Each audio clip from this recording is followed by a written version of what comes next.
Welcome to Janas vlogs and recipes. Hi friends, ಎಲ್ಲರೂ ಹೇಗಿದ್ದೀರಾ? ಎಲ್ಲರೂ ಚೆನ್ನಾಗಿದ್ದೀರಾ ಅಂತ ಅಂದ್ಕೊಳ್ತೀನಿ. ಇವತ್ತು ಟೊಮೊಟೊ ಸಾಂಬಾರು ಯಾವ ರೀತಿಯಾಗಿ ಮಾಡೋದು ಅಂತ ಹೇಳ್ಕೊಡ್ತಾ ಇದ್ದೀನಿ. 4 ಟೊಮೊಟೊ ತೊಗೊಳ್ಳಿ, ಹಾಗೆ 1 ಈರುಳ್ಳಿ ತೊಗೊಳ್ಳಿ, ಹಾಗೆ 2 ಹಸಿಮೆಣಸಿನ್ಕಾಯಿ ತೊಗೋಬೇಕು. ನಂತರ ಬೆಳ್ಳುಳ್ಳಿ 1 ಗೆಡ್ಡೆ ಎಷ್ಟು ತೊಗೋಬೇಕು. ಇವೆಲ್ಲವನ್ನು ನಾವು ಇವಾಗ ಕುಕ್ಕರ್ಗೆ ಹಾಕೊಳ್ಳೋಣ.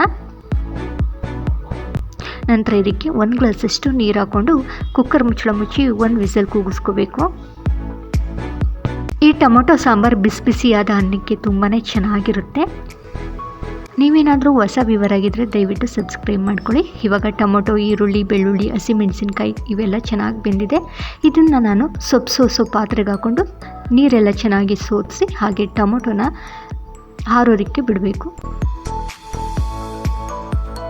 ಟೊಮೊಟೊ ಎಲ್ಲ ಚೆನ್ನಾಗಿ ತಣ್ಣಗಾದ ನಂತರ ಜಾರಿಗೆ ಹಾಕೋಬೇಕು. ಇದ್ರ ಜೊತೆಗೆ 2 ಟೀ ಸ್ಪೂನಷ್ಟು ಕಾಯಿ ತುರಿ ಸೇರಿಸ್ಕೊಳ್ಳಿ. ಅದಾದ ನಂತರ ಸ್ವಲ್ಪ ಕೊತ್ತಂಬರಿ ಸೊಪ್ಪು ಹಾಕ್ಕೊಂಡು ನೈಸಾಗಿ ರುಬ್ಕೊಂಡು ಬರಬೇಕು. ಇವಾಗ ಟೊಮೊಟೊ ಬೇಯಿಸಿರುವಂತಹ ನೀರನ್ನ ಸಪ್ರೇಟಾಗಿ ಎತ್ಕೊಂಡಿದ್ದೀವಲ್ಲ, ಅದಕ್ಕೆ ನಾವಿವಾಗ ರುಬ್ಬಿರುವಂತಹ ಟೊಮೊಟೊ ಪೇಸ್ಟ್ ಕೂಡ ಸೇರಿಸ್ಕೋಬೇಕು.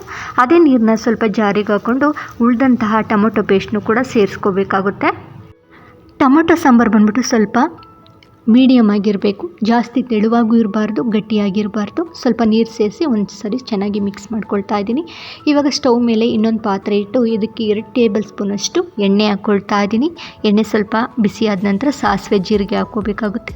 ಅದಾದ ನಂತರ ಅರ್ಧ ಈರುಳ್ಳಿನ ಕಟ್ ಮಾಡಿ ಹಾಕ್ಕೊಂಡೆ, ಹಾಗೆ ಸ್ವಲ್ಪ ಕರಿಬೇವಿನ ಸೊಪ್ಪು ಹಾಕಿ ಚೆನ್ನಾಗಿ ಒಗ್ಗರಣೆ ಮಾಡಬೇಕಾಗುತ್ತೆ. ಅದಾದ ನಂತರ ಅರ್ಧ ಟೀ ಸ್ಪೂನಷ್ಟು ಧನಿಯಾ ಪುಡಿ, 1 ಟೀ ಸ್ಪೂನಷ್ಟು ಅಚ್ಚ ಖಾರದ ಪುಡಿ, ಹಾಗೆ ಸ್ವಲ್ಪ ಅರಿಶಿನ ಹಾಕಿ ಒಂದು ಸರಿ ಚೆನ್ನಾಗಿ ಮಿಕ್ಸ್ ಮಾಡಿ ನಾವು ಮಿಶ್ರಣ ಮಾಡಿ ಎತ್ತಿಟ್ಕೊಂಡಿರುವಂತಹ ಟೊಮೊಟೊ ಪೇಸ್ಟ್ ಕೂಡ ಹಾಕಿ ಒಂದು ಸರಿ ಚೆನ್ನಾಗಿ ಮಿಕ್ಸ್ ಮಾಡ್ಕೊಳ್ಳಿ.